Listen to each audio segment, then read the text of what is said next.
Assalamu alaikum. Aujourd'hui, nous allons voir ensemble la physiologie de l'hypophyse. Concernant ce cours, on va parler de l'organisation de l'appareil hypothalamo-hypophysaire, les hormones hypophysaires et en dernier, l'effet de l'hypophyse-ectomie. Concernant la première partie, ce qui est l'organisation de l'appareil hypothalamo-hypophysaire, on va commencer cette partie par une définition de l'hypothalamus. L'hypothalamus, c'est une petite région du cerveau située à la base du cerveau, au-dessus de l'hypophyse. Concernant cette glande est composée de plusieurs noyaux et chaque noyau est composé de cellules nerveuses et chaque noyau a son rôle spécifique. Concernant les principaux noyaux hypothalamiques, on a le premier noyau, c'est le noyau arqué. Ce noyau, il est responsable de la libération ou bien de la stimulation de l'adéno-hypophyse. Le deuxième noyau, c'est le noyau paraventriculaire. Elle est responsable de la synthèse et de la libération de l'ocytocine. Alors que le troisième noyau, ce qui est le noyau supraoptique, il va synthétiser et libérer la vasopressine, l'ADH. Concernant la connexion entre l'hypothalamus et l'hypophyse, cette connexion se fait par la première voie qui est la tige pituitaire. Cette tige pituitaire, elle va faire la connexion entre les cellules de l'hypothalamus et l'adéno-hypophyse. C'est une connexion sanguine. Elle est composée de vaisseaux sanguins. Alors que la deuxième voie de connexion, c'est une voie nerveuse. Cette voie nerveuse ou bien ces fibres nerveuses, ils vont lier l'hypothalamus avec le post-hypophyse. Et cette connexion appelée aussi le tractus hypothalamo-hypophysaire. Aussi dans cette connexion, voilà une photo qui montre les différents noyaux de l'hypothalamus et leur connexion avec l'adénohypophyse et le post-hypophyse.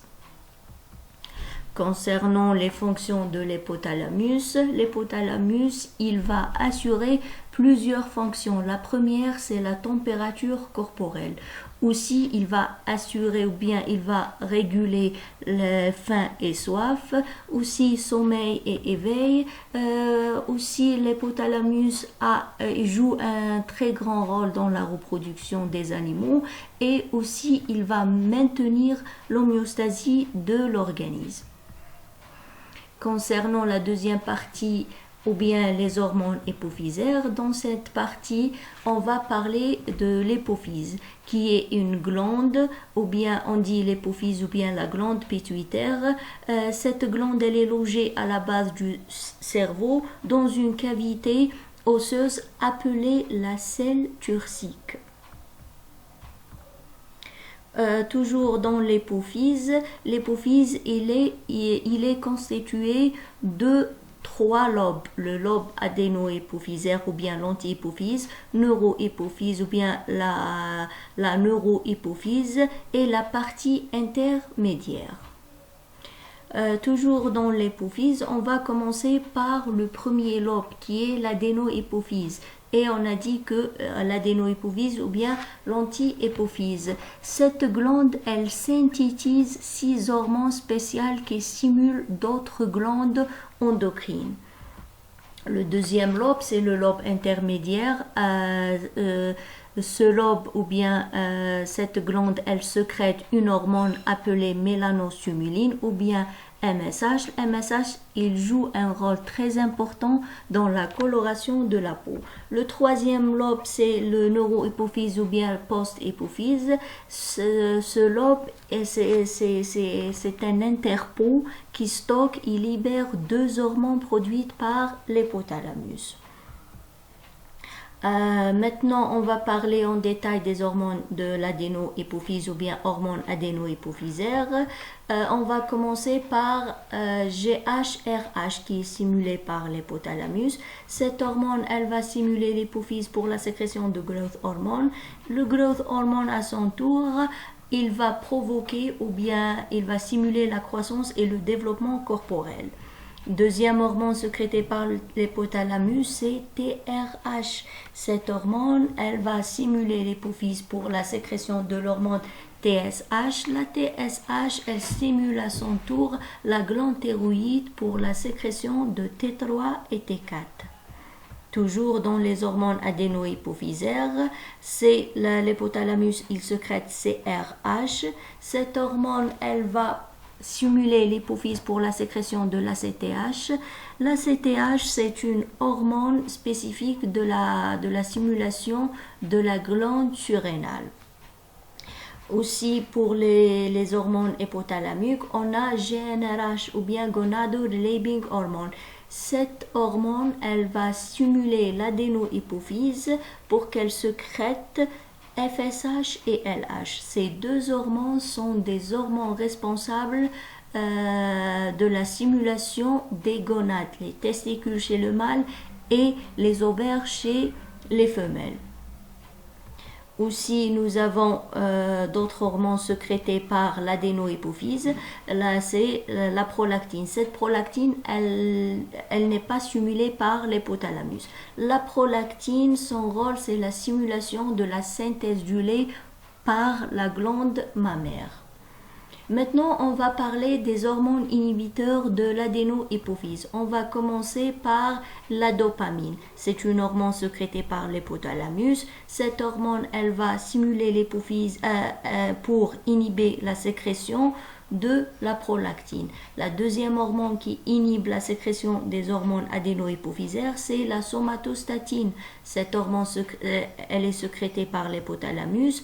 Elle va inhiber l'hypophyse de sécréter growth hormone et TSH. Toujours dans les hormones adénohypophysaires, voilà une photo qui montre tous les hormones sécrétés par l'adénohypophyse, ainsi que les autres glandes stimulées par les hormones adénohypophysaires. Maintenant, on va passer toujours dans les hormones adénohypophysaires. Voilà des tableaux qui englobent tous les hormones hypothalamiques, adénohypophysaires, les glandes stimulées et l'action de chaque hormone. Maintenant, on va passer aux hormones post-hypophysaires ou bien les hormones de la neurohypophyse. Alors, toujours, on a l'ocytocine qui est synthétisée par l'hypothalamus. Cette hormone, elle va être stockée au niveau de post-hypophyse et elle est libérée pour les contractions utérines chez les femelles lors de la mise bas. La deuxième hormone, c'est l'ADH ou bien la vasopressine. Aussi, elle est synthétisée par l'hypothalamus. Elle est stockée au niveau de l'hypophyse. Cette hormone fait la rétention de l'eau au niveau rénal. L'hormone du lobe intermédiaire, on a une seule hormone qui est la mélanostumuline. Cette mélanostumuline, elle est responsable de la coloration de peau. Concernant la troisième partie, ce qui est l'effet de l'hypophysectomie, l'hypophysectomie par définition c'est l'enlèvement ou bien l'ablation de l'hypophyse. Cette ablation a de grands impacts sur le développement et le fonctionnement des animaux, quel que soit qu'ils soient des jeunes ou bien des adultes. Ces effets dépendent de l'âge de l'animal lors de l'opération. Concernant les différences entre les effets de l'hypophysectomie chez jeune animal et les animaux adultes, premièrement chez jeune animal, elle va provoquer un retard de croissance important suite à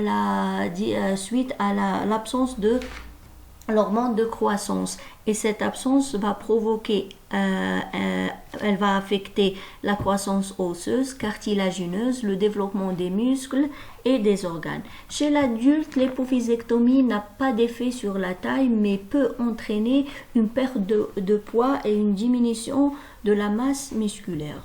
Toujours dans ce cas, l'hypophysectomie a un effet sur les jeunes animaux, sur le fonctionnement thyroïdien suite à l'absence de TSH on aura une diminution de métabolisme, une bradycardie et une prise de poids. Chez l'adulte, l'hypothyroïdie est fréquente après l'hypophysectomie chez l'adulte.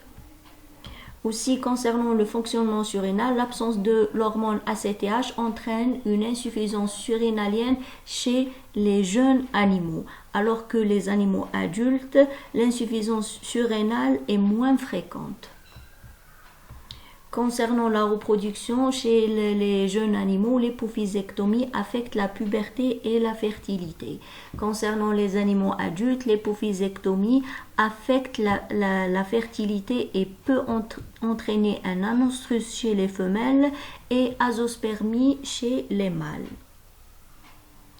Et merci pour votre attention.